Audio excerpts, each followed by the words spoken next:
গতকালকের যে exit pole যে রুঝান আমাদের সামনে এসছে, তাতে বিভিন্ন সংবাদ মাধ্যম, বিভিন্ন যে সমীক্ষা হয়, বুথ ফেরত সমীক্ষা, সেখানে আমাদের ভারতীয় জনতা পার্টি বা এনডিএ অ্যাবসলিউটলি মেজরিটি দেখাচ্ছে। এবং গতকালকেও আমি বলেছি যে আমাদের যে ভারতবর্ষের যশস্বী প্রধানমন্ত্রী নরেন্দ্র মোদী যে লক্ষ্যমাত্রা রেখেছিল যে আপকি বার 400 পার, সেই সংকল্পকে সামনে রেখে আমাদের ভারতীয় জনতা পার্টি সেটা আমরা সবাই মিলে কাজ শুরু করেছিলাম। এবং সেই লক্ষ্যমাত্রা গতকালকের এক্সিটগুলো সেই লক্ষ্যমাত্রা আমরা দেখতে পেয়েছি। কোনো যে সমীক্ষা সেখানে 350, 360, 370 দেখানো হয়েছে, কিন্তু আমি মনে করি 4 তারিখ আস্তে আস্তে সেটা 400 পার হয়ে যাবে।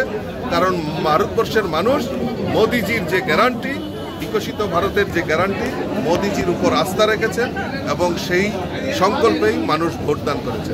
আশা করি 400 পার যে সংকল্প সেটা বাস্তবের দিকে এগিয়ে যাচ্ছে। বিরোধীরা বলছেন যে এক্সিট পোল মানে টাকার বিনিময়ে, সেই বিষয়টা আপনি কি বলবেন?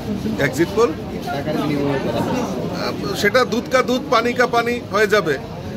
কিসের ভিত্তিতে তারা নির্বাচন করেছে? তাদের ইস্যু কি? তারা যারা এনডিএ বলছেন তাদের অর্ধেক নেতা জেলে গেছেন, আরও কিছু নেতা অপেক্ষা করছেন জেলে যাওয়ার জন্য। তারা ভারতবর্ষের দিশা দেখাবে, যেখানে ভারতবর্ষের প্রধানমন্ত্রী বিকশিত ভারতের কথা বলছেন।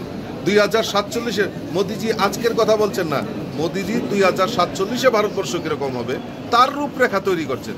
যুবকদের ভারত, মহিলাদের ভারত, কৃষকদের ভারত, সাধারণ মানুষের ভারত, সেটা 2047-এ ভারতবর্ষ কি হবে সেটা দেখানোর স্বপ্ন দেখাচ্ছেন, সেটা করার গ্যারান্টি দিচ্ছেন মোদিজি। আর তাদের কাছে কোনো নীতি নেই, আদর্শ নেই। তাদের নেতা পাপ্পু রাহুল গান্ধী বলছেন চুটকিও মে গরিবি হাঁটা দেগা। আর চুটকিও মে যখন সাংবাদিকরা আপনারাই প্রশ্ন করেছেন চুটকি মে কেসে হোগা গরিবি হাঁটাও, তো তারপর আর কথা বলতে পারছে না। কাজেই তাদের কাছে কোনো আদর্শ নেই, কোনো নীতি নেই, মানুষের জন্য কি করবে তার কোনো গ্যারান্টি নেই। গ্যারান্টি যদি হয়ে থাকে, আমাদের মোদিজি গ্যারান্টি দিয়েছেন, সেই সংকল্পে ভারতবর্ষের মানুষ তৈরি হয়েছে। মোদিজি কি বলছেন যে এই যে 10 বছর কাজ করেছে এইটা মাত্র ট্রেলার, পিকচার আবি বাকি হে। তো ট্রেলারে যদি এত কাজ করে থাকে, আসল পিকচারে কি কাজ করবে?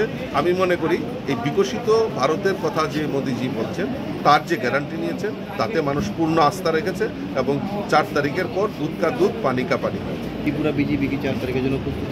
একদম পুরা প্রস্তুত। আমাদের 2টি আসনেই আমাদের ভালো ফলাফল হবে, অ্যাবসলিউটলি মেজরিটি আসবে এবং সেখানে তা নিয়ে কোনো সন্দেহ কিন্তু পরন্তু নেই। বিরোধীদের জামানত বাজেয়াপ্ত হবে এবং 7 রামনগরের বাই ইলেকশনেও আমরা দীপক মজুমদারকে আমরা বিধায়ক হিসাবে আমরা পাবো, সেটা আমি নিশ্চিত হলক করে বলতে পারি। এবং যারা বিরোধী তাদের মুখে জামা ঘষে দেবে ত্রিপুরা রাজ্যের মানুষ, তাদেরকে উচিত শিক্ষা দিয়েছে।